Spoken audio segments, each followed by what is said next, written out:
is like writing music in a way. The tune isn't done by me, the tune is what people write. I do the sound. A sentence is a sentence is a sentence. And a tune is a tune is a tune, but whether you play the tune on the banjo or the piano, or whether you sing it, or whether a girl sings it or a man sings it, makes it sound different. And that's what I do. I add the sound. I don't change it. An A is an A and a B is a B. I can't go too far away from it. But once I have that sort of like the general character, then I just sketch. I use just a very, very rough 2B pencil and do sort of smallish sketches that aren't very good, but to me they're a little exercise. I don't go into detail, I just patch a few things, and then I start sketching, and once the sketches kind of look like they need to do for me, then I do 1 or 2 or maybe 4 or 5 characters, and there's an A and an N and an E and an S, sometimes a G, and that defines the character. And I do those fairly nicely, they're not artwork, and then I sit down with one of my professional type designers who will then turn that into data. And I have a second method, which is even more realistic. If I find something that I really like, that I think would work for the client, but it's already used by somebody else, or it's too old, or I can't afford to buy it, or whatever, or it would be a rip-off, then I look at that for a long time. I look through the books and I draw it and I sketch over it, and then I put it away, and then the next day I sit down and draw it from memory. And then it's different, obviously. I read a novel and I rewrite it the next day in my own language. It'd be the same story, but it'll be different words and it had a slightly different feel about it. So that's how I do with typeface. The stuff we did for the Deutsche Bahn, we looked at Sabo and the typeface by Tschichold, which they used a lot, which I never liked very much. But we looked at it for a while, Christian in New York and myself. And then I sat down and actually drew it from memory. And it looked totally different, because in the meantime, Christian had sent me stuff that he'd been designing. So all these images came together in my head. And what I sketched was what I thought looked like Zabor, but when I looked at Zabor, it was totally different, so it was original. So it's influenced by it, but it's not a copy. And it's maybe osmosis, whatever it's called. And I think that's pretty much how everybody works, because I mean, everybody is influenced by somebody else. If you sit down and you write a tune, you have all the other tunes in your life in your head. And it's very difficult to write another tune that isn't already known.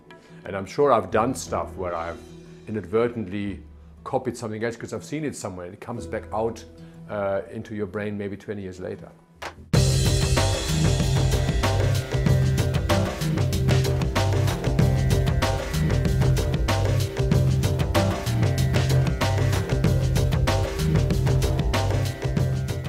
I like to take things apart and put them together, and I like to know how things work, whatever it is, whether it's a camera or a piece of printing or whatever.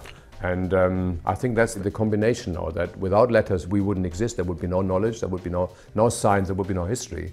And I find it fascinating that I use words like everybody else. I write words, but I go a little deeper. I go into the letters. So to me it's inseparable. They're totally combined. So the physical fascination of the letter shape is the same as the fascination I have from writing. I love reading different languages, and I like how they look differently.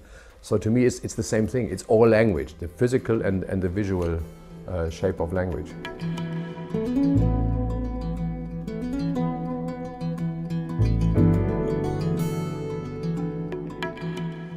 People are reading way more than we ever did, because on the internet what people do is read.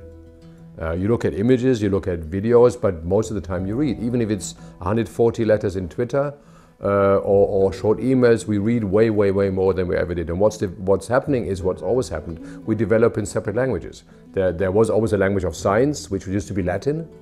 The language of diplomacy was French. The language of the post office was French. The language of the explorers was English. The language of science was German after Latin until the First World War.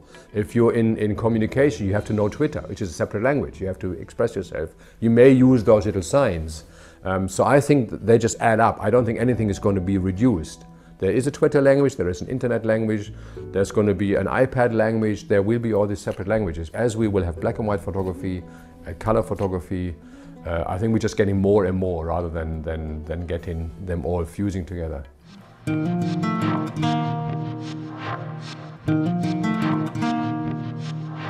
My life's work isn't what I've done, but it's the people that I've influenced. I find much more satisfaction. I think that's what I got the prize for.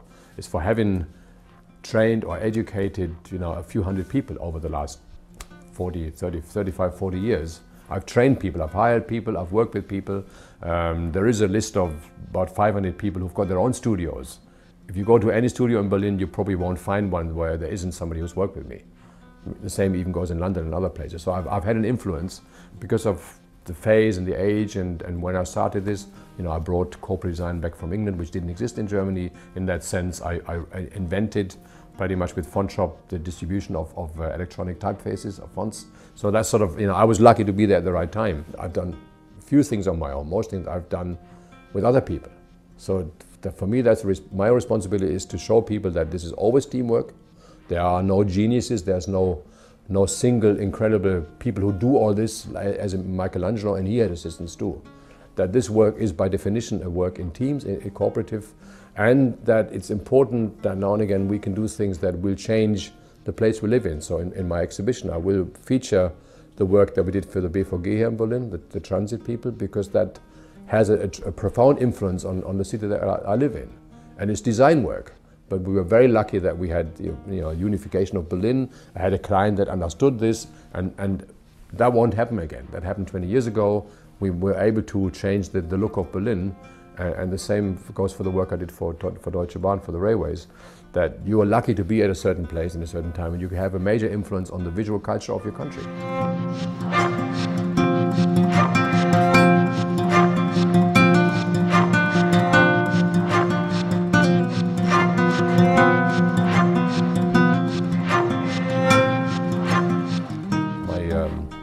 Issue has always been to try and improve things that are in the public domain. You mentioned architecture, but that's down to clients. The architects, we have great architects, we have great designers, we have great engineers, we don't have clients.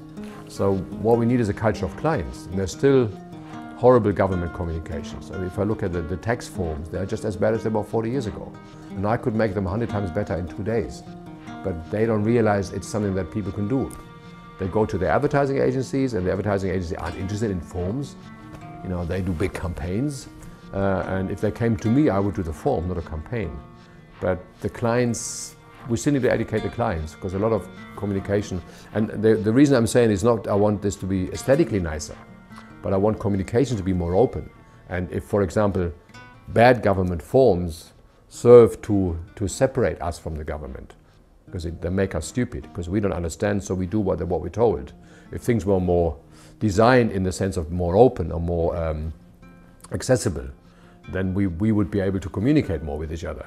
So sometimes I understand that government, whatever, the state, the administration, the system itself doesn't really want to communicate, because then it becomes messy and dirty, and we're supposed to shut up and make our little crosses and fill our forms and be quiet. And that's why I think I think designers should be. They should be in there trying to break things open. The famous example was the ballots in Florida. When I almost said Nixon, when Bush got elected the second time. The hanging chads and all that shit. The forms were so bad that people voted for the wrong president, and it was down to 8,000 votes that Bush became president for the second time. Which is nothing, because the forms were so bad. They didn't know where to put the bloody crosses. So they voted for an arsehole, and who started the war. So I mean, it's quite incredible that sometimes graphic design can change lives.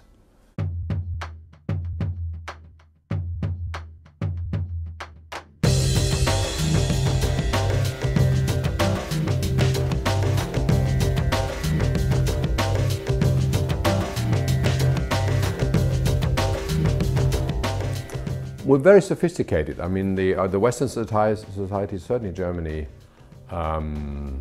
we've always set very high standards of the technical parts. Germany has always had the best printing and the best typesetting in the world, because we invented it. And to this day, the three major German printing machine manufacturers, Heidelberg, König Bauer and Mann Roland, dominate 85% of the world market. So we still make the machines that make the printed stuff. And we make the cameras, a lot of them, and we make the optics. So we have this tradition of supplying the tools to make visual culture, as it were. And that shows. All our work technically has always been on a higher level, maybe not conceptually. Conceptually, we've always looked to New York or London or even the Netherlands or whatever. and sometimes Italy. But now I see that once we've got the technical issues down, that people are becoming so eclectic that I can hardly tell the difference anymore between something that happens in Berlin or New York or London or Australia, because the designers are so in tune with each other. They travel, half the people in our studio are from somewhere else. And wherever I go, we speak, well, of course now we speak English, but we also speak the same visual language. Doesn't mean we do the same stuff, but I don't really see different types of standards anymore. Now the difference are more in the dialect, that people speak different dialects, visual dialects, and it's fascinating.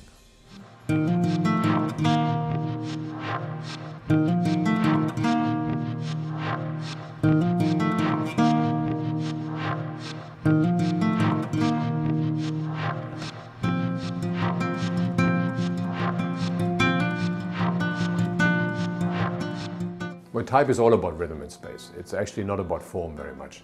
You look at the rhythm and the contrast of the word. A word has, it's a certain down and across. There's thick stroke and thin strokes. There's round ones and square ones. There's double L's and there's O's, and that every word has a rhythm. It's like looking at a park or at a building.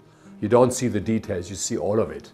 And in a good building, the eyes of the building, the windows will make a nice pattern that you remember. It's like your eyes or my eyes.